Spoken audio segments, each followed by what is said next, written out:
Mulai. Ya, baik Bapak Ibu yang berbahagia, masih bersama di seminar dari IMPI Provinsi Jawa Timur. Jadi dengan tema optimalisasi dan dukungan kebijakan pemerintah terhadap MPP dalam meningkatkan mutu pelayanan rumah sakit. Dan saya ingin tahu Bapak Ibu yang masih berada di mana nih? Di ruang Zoom, bisa raise hand? Saya ngecek dulu nih, teman-teman. Wah, masih banyak ya. Oke, masih banyak dari Serengat, Lawang, Siloam, dari Rumah Sakit Baptis masih ada ya. Terima kasih, masih setia di ruang Zoom. Ada lagi dari Wonosobo, Rumah Dr. Mawardi. Iya, dari Kebumen, Rumah Sakit Kebumen. Ternyata masih di sini. Terima kasih Bapak Ibu, masih setia. Waluyo Jati, dari mana ini, RSK Budi Rahayu Blitar. Baik. Iya, oh masih setia, betul. Oke, saya ngecek lagi nih. Semoga Bapak Ibu, apa yang Bapak Ibu rasakan dari pagi sampai siang ini, cukup 2 kata. Waduh, ya. Pak Agus, Pak Ahmadi, oh selamat siang Pak Agus, Sekjen PP IMPI nih. Masih setia dalam materinya, semangat sekali. Iya, semangat bermanfaat, luar biasa, luar biasa. Iya, masih di sini, MPP keren. Masih setia Bapak, materinya, materi bagus, luar biasa. Iya, sangat bermanfaat. Iya. Wah, semangat dari MPP ya, begitu luar biasa. MPP tetap semangat, materi menarik, materinya mantap. Wah, ya terus. Materi mantap, baik. Waduh, pakai love juga ini. Siap, keren, luar biasa, MPP hebat. Sehat-sehat Mas Yopi. Pak Agus, mohon maaf, mohon izin. Sehat. Di mana nih Pak Agus?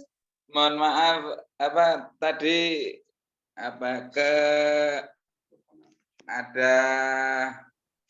ada acara di lereng gunung, kehilangan sinyal. Inje. Nah ini Bapak Sekjen ini ya, Bapak Sekjen MPP IMPI, Pak Agus, Ahmadi, alhamdulillah sehat. Ini Pak Andi ada nggak ya? Tadi saya ada di ruang ini Zoom. Ada kayaknya tadi. Iya, Pak Andi ketua PP IMPI ini. Kalau ketemu sama Pak Agus ini, bisa bicaranya sampai semalaman deh. Terima kasih Pak supportnya. Saya dikabari Pak Ketum, saya kelewatan materinya Pak Narto. Aduh, mau diceritanya jadi, aduh gemes ini. Besok minta rekamannya saja, kita tindak lanjuti untuk terkait dengan organisasi. Baik Bapak, terima kasih supportnya Pak. Ya, sukses ya. Siap, terima kasih Pak. Bapak ya, juga sukses. Salam untuk teman-teman. Saya ikut tapi kamera off karena OTW pulang. Ini sedang mampir di tempat Simbok. Inji Pak, hati-hati di jalan. Monggo Mas Yopi. Inji Pak, monggo. Ya, ini ada 38 yang raise hand. Ya, luar biasa, luar biasa. Baik, Bapak Ibu, sahabat MPP tentunya, kita sampai ke materi yang kelima.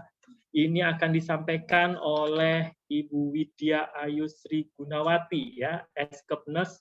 Beliau adalah MPP dari RSUD Dr. Saiful Anwar Malang, gitu ya.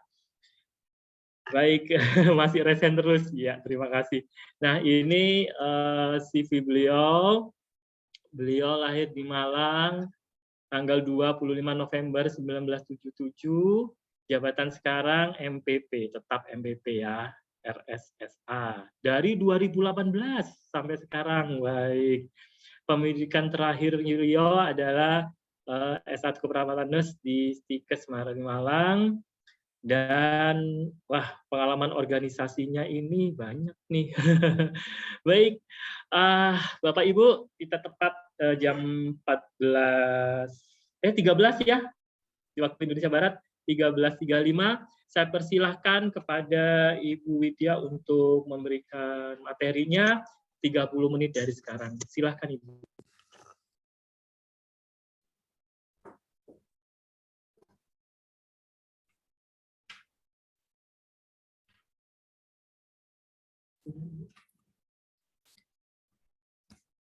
Ya.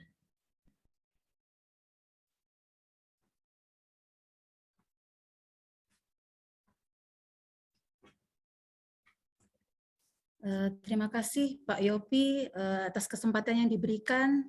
Selamat siang Bapak Ibu semuanya, tetap semangat. Mohon izin kami akan menyampaikan penerapan pelaksanaan MPP di Rumah Sakit Dr. Saiful Anwar Malang.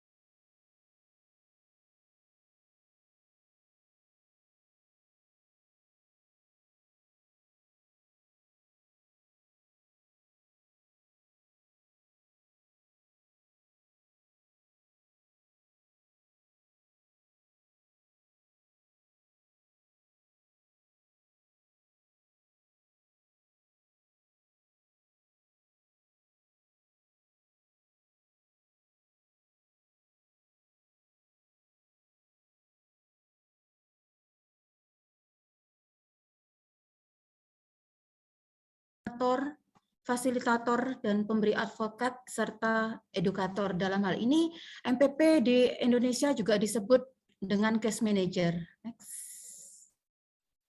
Sejarah MPP di RSSA. Sejak tahun 2014 MPP di RSSA masih membedakan dengan dua posisi, yaitu MPP ruang perawatan dan MPP rumah sakit. Tapi pada saat tahun 2017 MPP ruang perawatan sudah tidak ada lagi, dalam hal ini sebelumnya dipegang oleh kepala ruang, akan tapi sejak tahun 2017 kami murni MPP rumah sakit.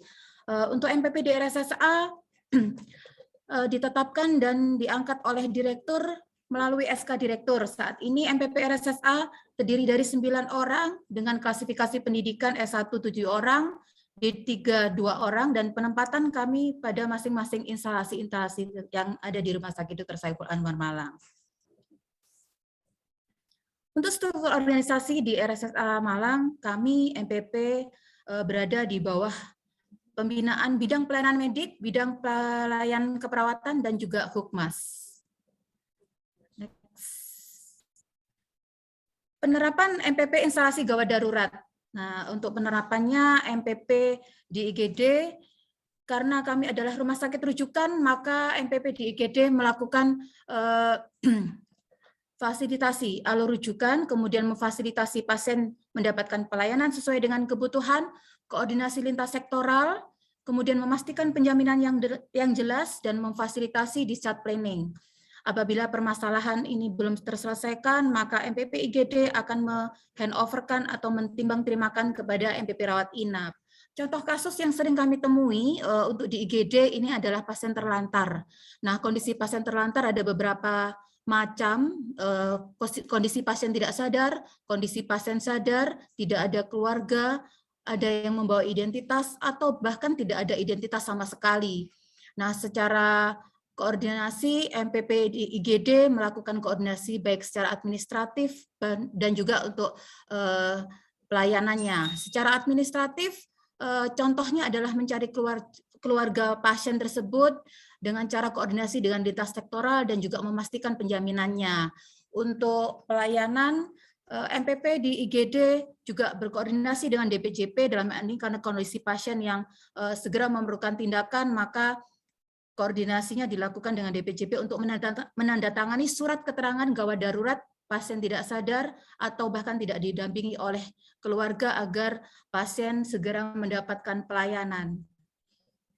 Untuk penerapan MPP di rawat inap, kami MPP RSSA telah memberikan informasi kepada PPA bahwa ada kriteria-kriteria yang memang kami kelola. Dalam hal ini screening awal yang ditemui oleh PPA, kalau misalkan di luar jam kerja, maka dalam hal ini PPA adalah seorang perawat yang menerima pertama kali pasien tersebut, melaporkan kepada kepala ruangan, kemudian kepala ruangan melakukan identifikasi. Apabila tidak melupakan kelolaan MPP, maka KAUR yang akan memberikan pelayanan.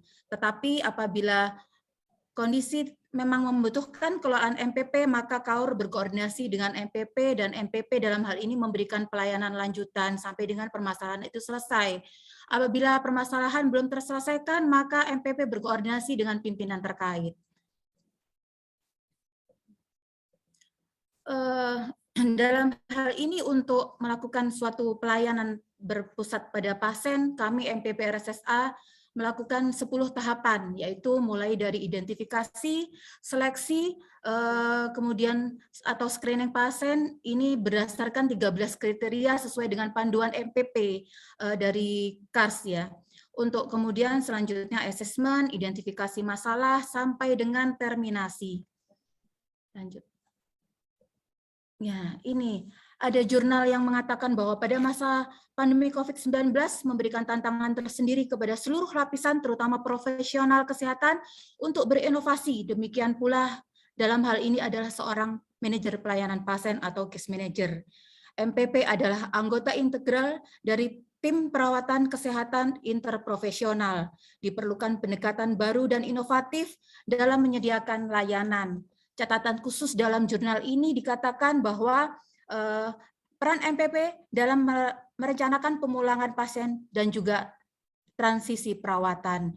Oleh karenanya dari pihak manajemen memutuskan kami semua MPP di RSSA melakukan pengelolaan terhadap semua pasien yang mengalami COVID-19.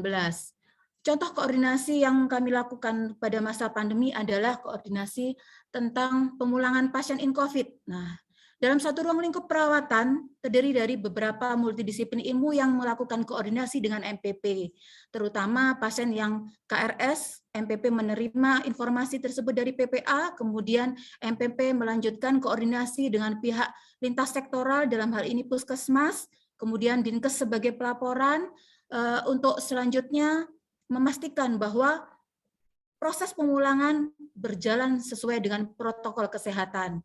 Dalam hal ini bisa dikatakan pemulangan pasien ada yang langsung menuju tempat tinggalnya atau mungkin ke shelter. Apabila ke shelter, maka MPP juga koordinasi dengan DPJP.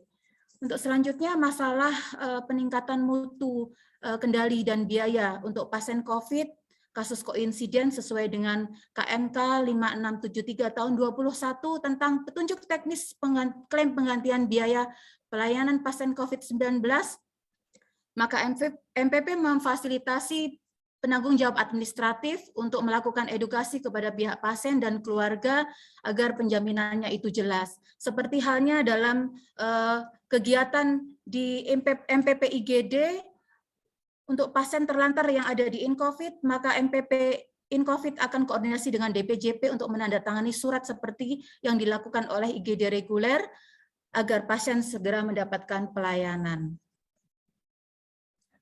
Untuk pasien meninggal dunia di InCovid, ini juga memerlukan perhatian tersendiri, seperti yang kita ketahui bahwa pelayanan terdiri dari multidisiplin ilmu.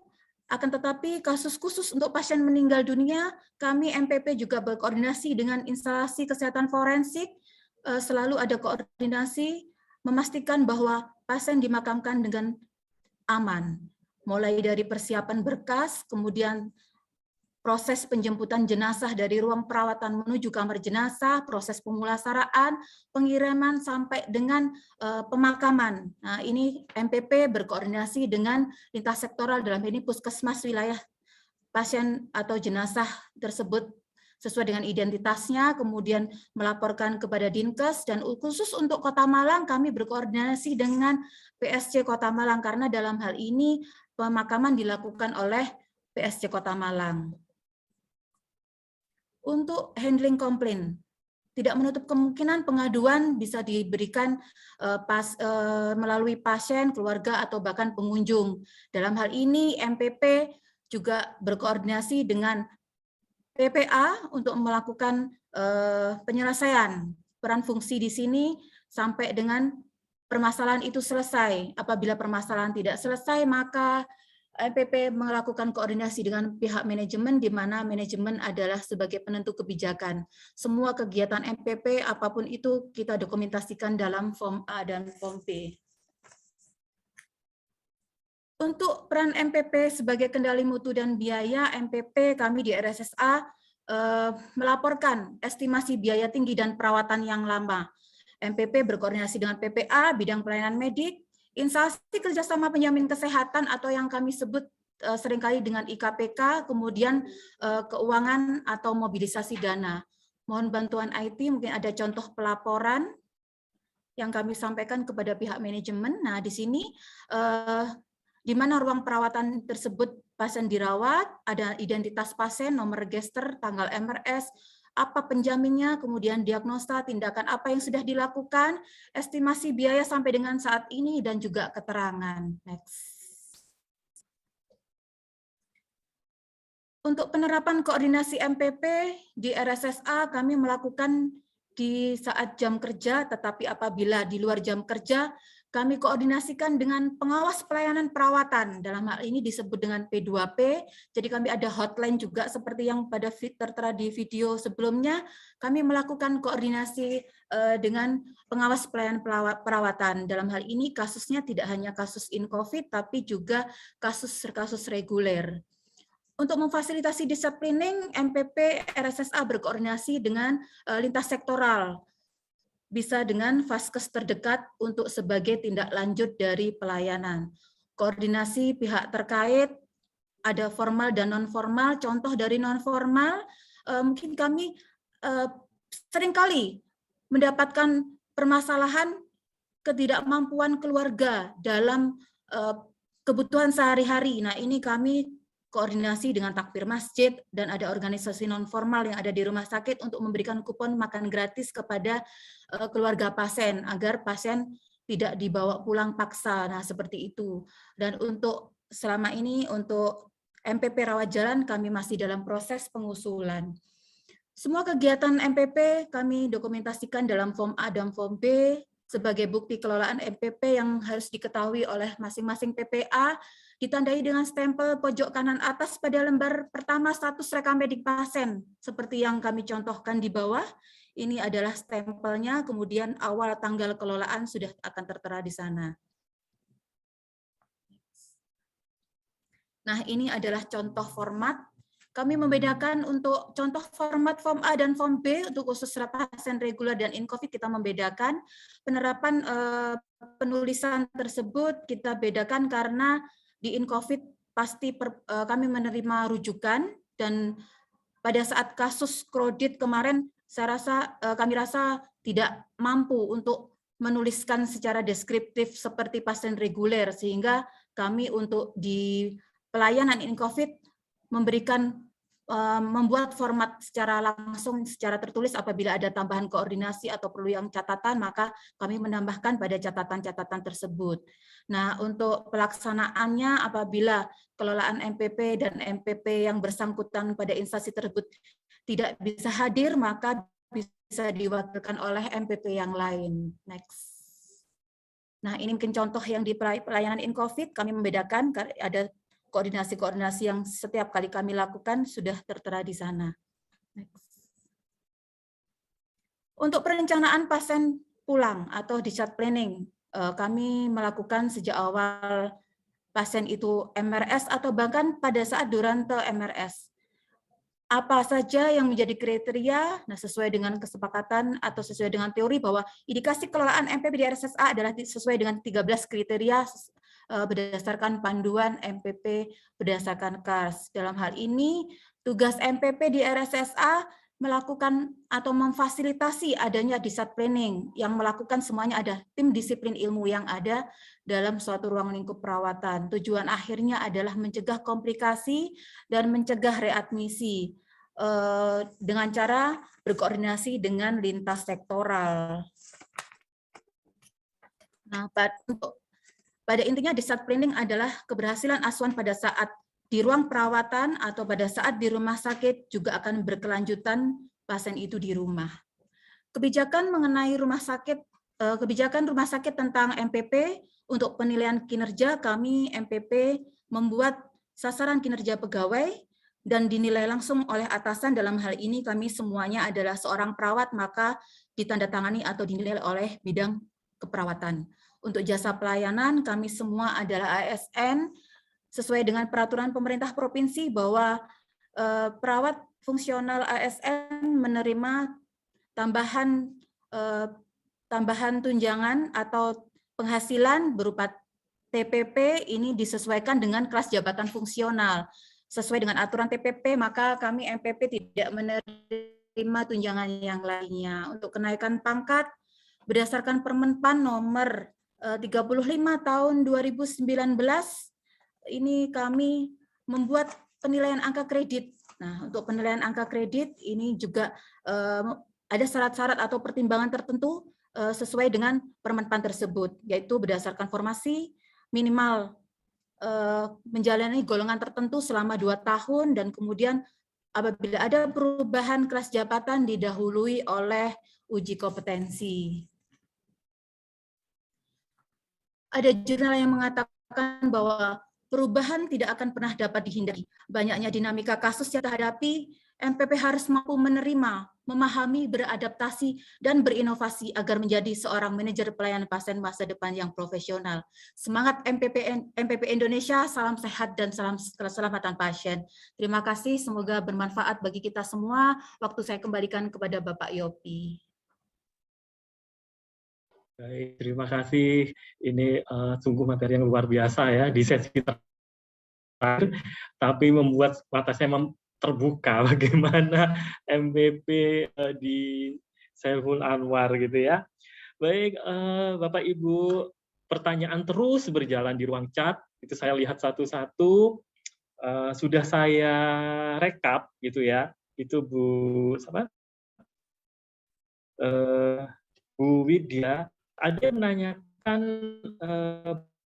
bagaimana MPP rawat jalan, jadi peran dan alurnya.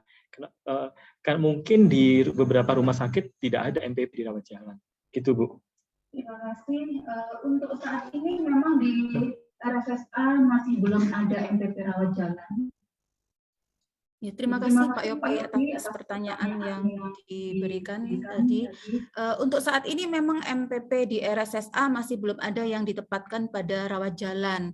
Apabila ada permasalahan di rawat jalan, ada koordinasi antara PPA yang ada di rawat jalan dengan MPP, maka MPP juga koordinasi dengan pimpinan, begitu. Oh, jadi belum. Jadi di RSSA itu belum ada MPP di rawat jalan ya, cuma kalau ada sesuatu hal langsung koordinasi begitu. Benar, ya Ibu ya. Benar. Baik, baik. Kemudian ini masalah MPP di UGD. Masalah di MPP di UGD itu apakah ada regulasi tersendiri sehingga di sana ada MPP-nya di UGD. Kemudian kalau di UGD itu ada pasien datang, kemudian tidak ada keluarga, padahal itu dilakukan tindakan situ, apa yang dilakukan oleh MPP? Gitu, Bu. Baik, terima kasih.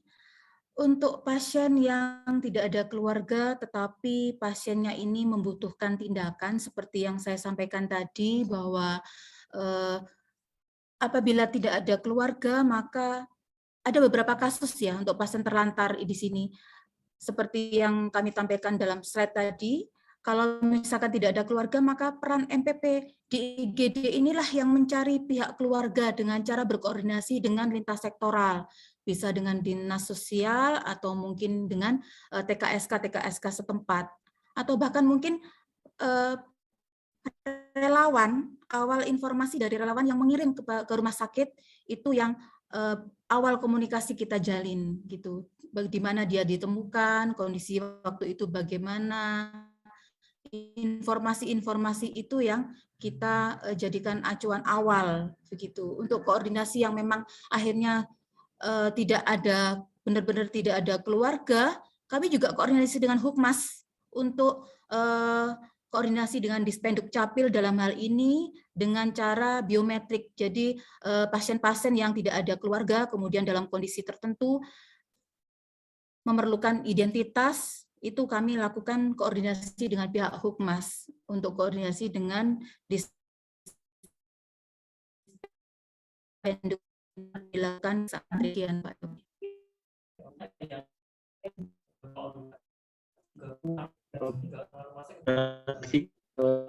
Itu ke eksternal kan ya, itu yang koordinasi dengan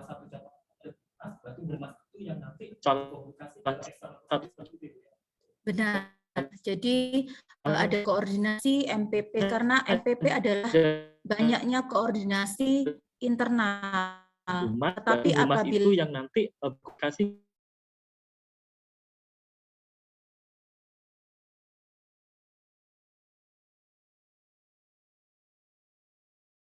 ada kondisi-kondisi tertentu yang kami langsung melakukan koordinasi sektoral secara langsung, tapi kami lalu menyampaikan itu kepada pihak Humas dalam hal ini. Iya, baik. Berarti bukan MPP-nya yang bekerja di keluar ya, masih dalam ruang lingkup rumah sakit untuk berkoordinasi seperti itu ya. Ini masih ada pertanyaan tentang UGD nih. Apakah di UGD itu kalau ada pasien baru tetap dilakukan screening seperti pasien-pasien biasa yang dirawat inap? Nah, kalau memang dilakukan bagaimana? Dan kemudian apakah pasien ini tidak, maksudnya ini, pasien yang di screening di UGD kemudian tidak di handover-kan? Maksudnya, umpamanya Bu Widya ini kita mendapat satu pasien di UGD, apakah itu sampai pasien itu pulang diikutin gitu, Bu? Gimana?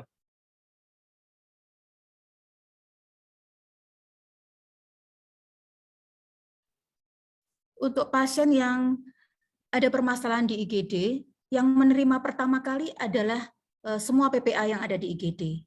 Nah, apabila ada permasalahan yang memerlukan kelolaan MPP, maka PPA itu menghubungi MPP IGD.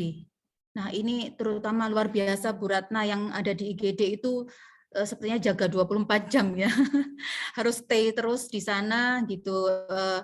Jadi ada koordinasi setiap saat, kadang malam pun beliau juga koordinasi dengan TKSK untuk mencari pihak keluarga, koordinasi dengan Ditsos, apakah pasien ini bisa dijamin begitu. Untuk misalkan keluarga ada yang sudah ditemukan, nah itu edukasi lagi untuk penjaminannya, apakah pasien ini punya penjamin atau tidak gitu. Begitu Pak Yopi. Berarti MPP ini kerjanya luar biasa di UGD ya. Ya, saya akan menyapa di raise hand ya. Dari tadi ini kalau nggak salah Dr. Halimi Maksum ya. Mohon izin Dr. Halimi Maksum. Dari tadi sudah raise hand. Oke, tidak ada. Mungkin ini dari RSUD Muhammad Mawardi ya, gitu ya. Iya, Bapak Muhammad Taufik, monggo Pak, ada yang disampaikan.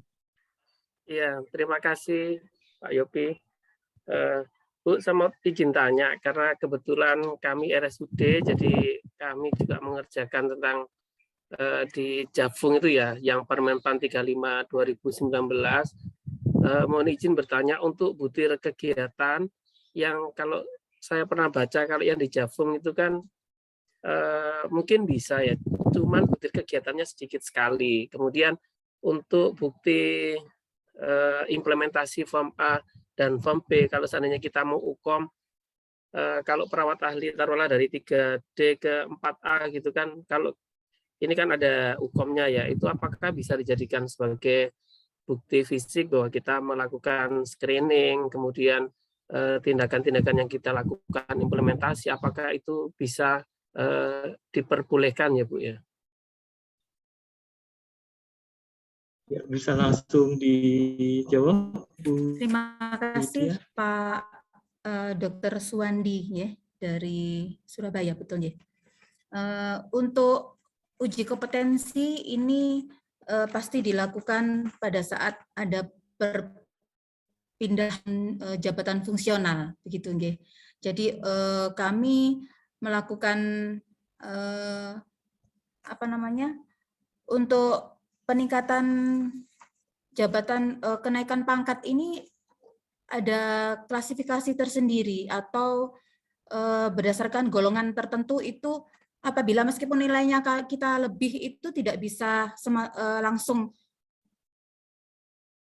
naik pangkat, begitu tidak bisa, karena dalam golongan tertentu pasti minimal ada waktu jeda 2 tahun kalau misalkan kita akan naik jabatan, begitu. Untuk yang perubahan kelas jabatan itu yang uji kompetensi ini, kenapa kami tidak ada masalah dengan kenaikan pangkat, karena seperti yang kami sampaikan tadi, kita masuk di instansi-instansi, Bapak. Jadi secara kepegawaian kami masuk dalam instansi, begitu. Dalam arti gini Bu Widya, untuk kenaikan pangkatnya itu masih seperti profesi semula ya, Pak. Bu Widya ini perawat, berarti dia kenaikan pangkatnya ya seorang perawat gitu ya Bu ya. Betul Pak Yopi, jadi kita kembali ke profesi kita masing-masing sesuai dengan profesi kita. Baik, berarti memang dari awal dijelaskan ya Pak Muhammad Taufik, memang MPP belum secara settle itu profesi, jadi kembali kepada profesinya masing-masing gitu ya, gitu Pak Taufik. Ya, baik. Oke. Saya lanjutkan sebelum menuju ke Silama, Pak Siswanto ini aktif ini. Saya ke NTB dulu ya Pak Siswanto, mohon maaf. Yang dari NTB, ini NTB dari RSUD Provinsi NTB, Bapak Lalu Dodi Setiawan. Wah, mari Bapak, ada yang ditanyakan dari jauh nih saudara saya nih. Mohon izin, terima kasih Bang Yopi, Bu Widya, salam sehat dari Lombok, Nusa Tenggara Barat, Bu. Ini salam menarik sekali materinya, Bu Widya. Ada satu hal yang saya ingin mendapatkan cerita dari MPP Rumah Sakit Saiful Anwar Malang, dan saya yakin mungkin di sini juga kita banyak dari RSUD. Bagaimana MPP di RSSA Malang, kalau misalnya ada pasien-pasien yang atensi, ya kita di daerah memang tidak terlepas dari bagaimana intervensi kepala daerah, kemudian politik dan sebagainya terkait tentang pasien-pasien atensi maupun titipan.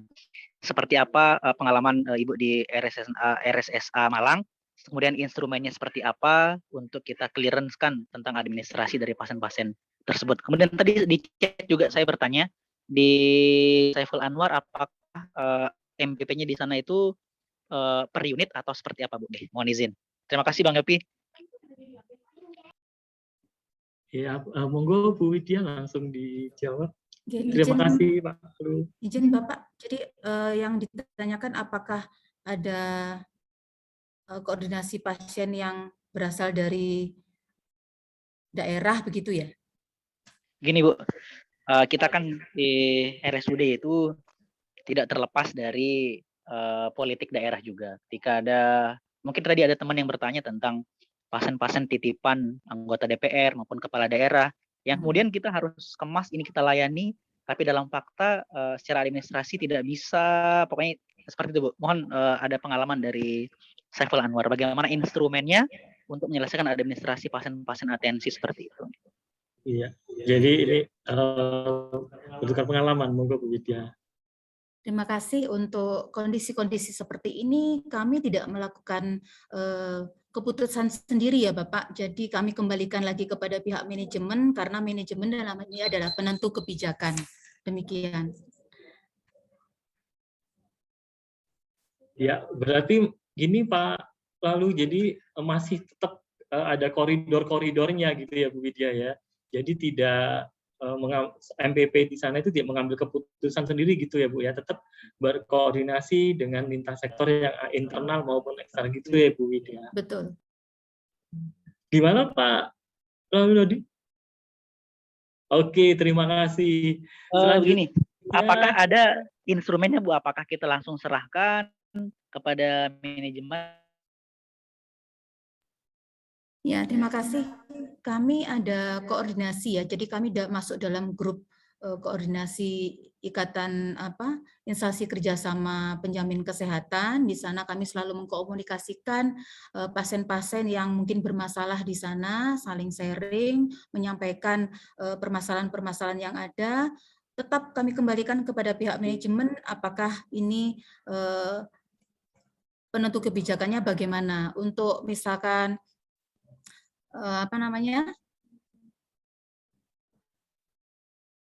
ada sesuatu yang memang belum terselesaikan, ya tetap kita koordinasi dengan humas, manajemen, mungkin bidang pelayanan medik, wadir pelayanan medik, begitu. Kita tetap koordinasikan demikian, karena kita bukan penentu kebijakan, kita hanya melakukan koordinasi internal saja. Gitu, Bapak. Ya, baik. Berarti ini garis merahnya, kita bukan penentu kebijakan gitu ya. Gitu ya Pak Lalu. Oke, terima kasih. Sehat selalu, salam sehat. Dan ini yang menunggu nih Pak Suswanto nih. Iya. Monggo Pak Suswanto. Nah, ini setia nih dari tadi saya sekarang. Terima kasih Pak. Terima kasih atas kesempatannya buat saya. Saya mau bertanya ke Bu Widya, karena tadi kita bicara tentang ke Dr. Sunarto bicara tentang standar kebijakan, dan ada satu hal yang selalu ingin saya bicarakan, ini menyangkut ke depan sebuah organisasi atau kita sendiri sebagai MPP Indonesia. Ada saya tanyakan mengenai peran pelayanan MPP di UGD. Apa dasar literatur yang dipergunakan oleh Rumah Sakit Ibu? Itu yang saya tanyakan, karena di buku panduan praktik MPP itu tidak ada dijelaskan secara detail yang jelas tentang MPP di IGD ini. Karena saya ingin kejelasannya sehingga kita semua jelas, paham, bisa menjalani semua berdasarkan konteks yang ada, baik di luar case management Amerika, Eropa, Inggris, Australia, dan negara lain di Asia Pasifik. Itu yang saya ingin tanyakan. Terima kasih. Terima kasih Bapak Suswanto. Dalam hal ini penentu kebijakan adalah pihak manajemen. Semuanya kami mengacu pada kebijakan daripada manajemen. Untuk pelayanan di IGD, kami selalu ada, pasti sejak awal tadi kami sampaikan bahwa ada screening pasien, demikian ya. Jadi untuk kedepannya memang kalau memang memerlukan kelolaan ini, maka PPA juga koordinasi dengan menyelesaikan satu kesalahan yang ada di GD dan di ruang perawatan, kami selalu sampaikan kepada manajemen. Jadi kami ada grup koordinasi begitu setiap saat, baik pagi, sore, malam. Kalau misalkan kami menerima laporan, kami selalu berkoordinasi dengan manajemen sebagai penentu kebijakan. Kami untuk seperti yang kami sampaikan juga, memang ada ketidakgawatan dari kasus MPP ya, tapi kami di RSSA itu melakukan timbang terima kepada pengawas pelayanan perawatan sehingga pelayanan tetap berjalan, baik itu pagi, sore, dan malam. Kami melakukan handover kembali dari pengawas pelayanan perawatan di keesokan paginya, karena kami semua memang berada di waktu jam kerja saja untuk bekerja. Di luar jam kerja kami melakukan koordinasi dengan P2P dalam hal ini. Nah, di sana P2P juga koordinasi dengan pihak manajemen, demikian juga kami. Jadi ada komunikasi, kalau misalkan di luar jam kerja bisa jadi kita komunikasinya menjadi 3 arah gitu untuk menyelesaikan suatu permasalahan. Begitu Pak Suswanto. Maaf Pak, yang saya tanyakan dasar literatur pelayanan MPP di UGD. Bagaimana form B-nya, tracing pasiennya, itu dasarnya apa? Literatur mana yang dipergunakan? Itu yang saya ingin, karena itu dasar bagi kita. Karena tadi jelaskan Dr. Sunarto, kalau tuh ingin kita membuat standar manajemen pelayanan pasien, itu harus ada literatur yang mendasarinya. Nah, ini yang saya tanyakan karena ini adalah dasar untuk kita bekerja. Nah, saya ingin ingin tahu kejelasannya kalau ada MPP di pelayanan IGD, apa dasar literatur yang dipergunakan oleh rumah sakit ibu, sehingga kita jelas semua paham. Ini loh dasar literatur yang kita gunakan. Ini loh bukunya. Ini loh sumbernya gitu loh. Nah, itu yang menjadi acuan kita untuk melakukan pekerjaan, dan itu kita melanjutkan kepada atasan kita tingkat manajemen bahwa dari dasar itulah kita melakukan tindakan pelayanan MPP sehingga apa yang kita jalankan itu mempunyai dasar yang kuat. Itu saja saya inginkan. Ya, terima kasih Bapak.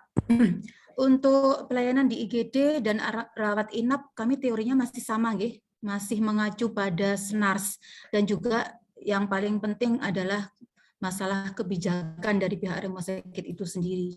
Jadi kita mengacu dengan teori itu berdasarkan SNARS, begitu. Jadi antara rawat inap dan juga IGD itu sama. Demikian. Boleh langsung Pak ya. Kalau di buku panduan pelayanan pasien itu bicara tentang inpatient atau rawat inap. Tidak dibicarakan secara apapun tentang yang di IGD. Itu yang saya baca dari pengetahuan saya. Makanya saya ingin tanyakan itu lebih jelas sehingga kita bisa paham, bisa menjalani semua dengan literatur yang jelas gitu. Ya, permasalahan di IGD itu sangat banyak, sangat dinamis. Banyak sekali permasalahan-permasalahan yang terjadi di IGD. Bahkan bisa ditemukan lebih awal sebelum pasien itu masuk. Dan penyelesaiannya akan semakin besar. Kalau misalkan kami juga berkoordinasi dengan pihak manajemen, dalam hal ini penentu kebijakan. Itu yang kami lakukan keseharian. Jadi permasalahan sangat banyak, mengacu pada sebenarnya sama antara inap dan IGD itu sama. Kami memperlakukan sama. Mungkin itu nggih Pak. Intinya adalah kebijakan dari pihak rumah sakit untuk permasalahan-permasalahan tersebut. Makanya kami selalu berkoordinasi di setiap waktu untuk MPP di IGD. Itu. Ya, baik. Di room Zoom ini ada Dr. Niko nih. Monggo Dok, mungkin ada bisa disampaikan Dok. Baik, suara saya kedengaran ya? Halo? Iya, kedengaran Dok. Baik, saya ingin membantu diskusi. Jadi begini, pelayanan MPP ini dari tadi banyak sekali pertanyaan yang positif, cantolan satu. Cantolan itu oleh Pak Sunarto akan muncul ketika standar akreditasi akan dipermenkeskan ya. Cantolan kedua, literatur tadi, diskusi terakhir nih literatur supaya ada cantolan. Jadi betul banyak hal rumah sakit harus memutuskan sendiri kalau setelah membaca cantolan-cantolan itu belum ada arahannya. Nah, misalnya MPP jangan sebagai PPA. Nah, itu nggak ada cantolannya. Tetapi ketika dikaji maka ada risiko-risiko bla bla bla. Ya, jadi memang pengembangan oleh rumah sakit berbagai kebijakan, lihat cantolan, lihat literatur, kalau tidak ada ya harus dilakukan pengkajian sendiri sesuai kebutuhan rumah sakit, sesuai budayanya, sesuai dengan kondisi yang ada. Nah, misalnya tadi menyebutkan MPP pada satu lokasi ruang. Nah, kalau dilihat tugas MPP itu adalah mengikuti pendamping pasien, maka sebaiknya jangan ditentukan di lokasi. Di ruang ini MPP-nya ini, di ruang ini MPP-nya ini. Nah, karena seorang MPP yang memegang tanda kutip pasien, begitu pasiennya pindah dia harus ikut. Lain lagi MOD dengan MPP. MOD kan konsepnya adalah wakil dari direktur pada shift sore dan malam. Nah, dia mesti memutuskan air bocor atau air mampet, listrik mati, jadi ini pasti bukan MPP. Tapi karena rumah sakit kecil, dia dikaitkan, ditugaskan layak menjadi MPP. Jadi untuk banyak hal rumah sakit harus mengembangkan sendiri, namun konsep yang ada supaya optimal digunakan. Tadi MPP 4 sebaiknya jangan dan seterusnya. Demikian tambahan diskusi saya. Terima kasih. Baik, Dr. Niko sudah clear ya. Jadi ada pencerahan ya dari Dr. Niko atas pertanyaan dari beberapa pertanyaan yang disampaikan, terutama dari Pak Siswanto tadi. Saya begitu, memang waktu sudah jam 2.15 gitu ya. Memang mungkin dari Bapak Ibu ada yang belum puas atas pertanyaan dan ingin bertanya lebih jauh sampai mana MPP itu ya, kok ada di Rawat Inap, IGD dan lain sebagainya. Baik Bapak Ibu, dari sebelum saya akhiri mungkin ada closing statement dari Bu Widya, monggo disampaikan. Terima kasih. Terima kasih Pak Yopi.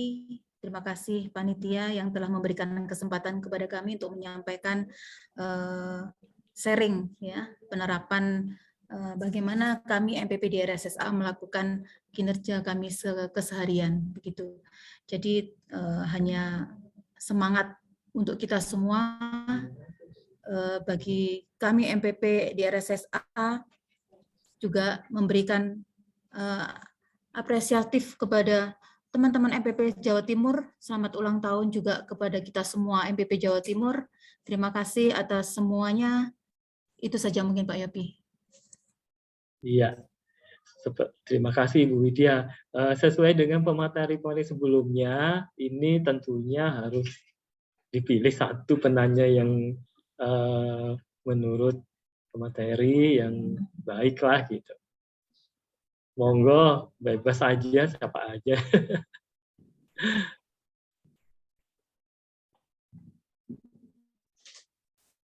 Semua pertanyaan baik-baik ya, bagus-bagus. Tapi mungkin saya harus bisa memilih dari semua pertanyaan yang ada. Mungkin mohon izin dari pihak penanya yang terakhir mungkin, itu yang bisa ini. Oke, baik. Terima kasih Bu Widya atas sharing ya, sharing bagaimana sih peran MPP di mana? Rumah sakit. Mohon maaf ada raise hand. Kemudian pertanyaan sudah kami catat dari panitia, dan sebelum saya akhiri, saya sebagai moderator pada pagi sampai sore ini, kemudian bersama dengan teman saya tadi Pak Nasrullah, mohon maaf apabila ada kurangnya dan tidak bisa memfasilitasi dari ruang Zoom ini. Jangan meninggalkan ruang Zoom dulu karena ada beberapa informasi yang akan disampaikan oleh panitia. Terima kasih, saya tutup, dan kepada semua para narasumber, kami mewakili panitia juga mengucapkan terima kasih atas sharing-sharing pada siang hari ini. Terima kasih, saya tutup. Assalamualaikum warahmatullahi wabarakatuh. Waalaikumsalam warahmatullahi